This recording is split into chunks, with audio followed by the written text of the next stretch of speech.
Carlos Dias, você tem uma proposta polêmica com relação à diplomacia de países não democráticos, relativo a drogas, eles como produtores de drogas. O que você tem a nos colocar sobre isso?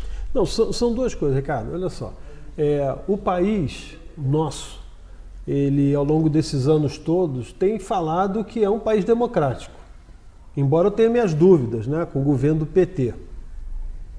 Aliás, não tenho dúvida nenhuma, eu tenho a flagrante certeza de que há uma manipulação profunda da questão democrática, inclusive porque não existe equilíbrio entre poderes, existe uma supremacia do poder executivo, houve compra de parlamentares, enfim, uma corrupção tremenda, então você não pode dizer que um ambiente desse é um ambiente democrático.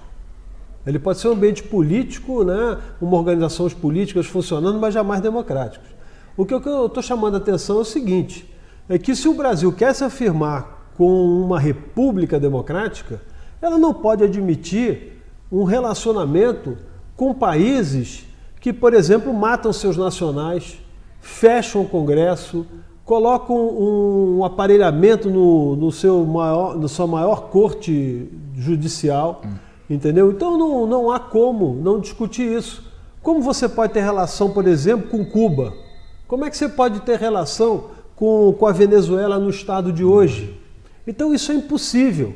Então nós temos que nos afirmar na América Latina, no Caribe, como uma instituição democrática, como um país democrático. Então nós temos que cobrar não só sanções claras contra esses países que vão contra os seus próprios, né, filhos, vamos chamar assim. São países que não respeitam a nacionalidade de seus concidadãos, vitimizam a presos políticos, torturas e mortes. E nós vamos fazer o quê? Comércio bilateral, acordos? Vamos fazer como o governo do PT fez, que financiou o metrô em Caracas, financiou outras em outros países, por exemplo, Cuba, o Porto Mariel, bilhões de reais do BNDES, recursos públicos, recursos da nação e do povo brasileiro, não gerou um emprego aqui, gerou lá. Isso é um absurdo e gerou também muita corrupção aqui. Então, o que nós temos que, com clareza, colocar? Nossas relações diplomáticas, elas têm que estar pautadas em relação à soberania dos países e, ao mesmo tempo, as suas condições tecnicamente razoáveis do ponto de vista da democracia. Instituições funcionando e respeito aos cidadãos. Nós não podemos ficar assistindo o que está acontecendo na Venezuela. Um absurdo. Esse êxodo todo agora, que depois nós vamos trocar em outros assuntos e conversar aqui no programa, que é a questão da imigração, que é uma outra lei que é absurda, na minha opinião, que nós precisamos observar com clareza os limites, né, da questão da imigração. Então, onde eu chego? Porque esses mesmos países, eles estão, vamos dizer assim, filiados e associados a uma série de organizações criminosas na América Latina, notadamente o tráfico de drogas.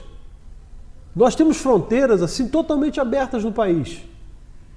E nós estamos sofrendo, por exemplo, com o tráfico de armas, com o tráfico de drogas. Nós somos um dos maiores corredores para a Europa. O Brasil também é consumidor fortíssimo de cocaína e de maconha. E esses países não são minimamente chamados a atenção nos nossos fóruns internacionais ou nos acordos que podemos tratar. O nosso Itamaraty tem que conversar. Vem cá, como é que nós vamos trabalhar isso? Nós vamos colocar, por exemplo, minério de ferro para vocês, exportar serviço de engenharia e vocês, para nós, mandam cocaína, mandam arma, destrói a cidade, por exemplo, a grande cidade do Rio de Janeiro, que está destruída pelo tráfico de drogas e pela violência. Então nós temos que ter um papel claro, nós temos que romper sim. E não temos que permitir comércio com países que têm atuações e não combatem internamente, por exemplo, o tráfico de drogas e de armas. Isso nós temos que fazer. É uma obrigação nossa de proteger os cidadãos, que nós estamos protegendo os nossos e também os cidadãos desses países, que o narcotráfico, o crime organizado, sistemas de lavagem de dinheiro, por exemplo, que pode ser, como eu falei, o tráfico, mas também os sistemas de lavagem de dinheiro que ocorrem nesses paraísos fiscais. Isso gera um dano para o mundo inteiro e gera um dano também no país. Então nós temos que ter uma ação mais proativa, mais forte.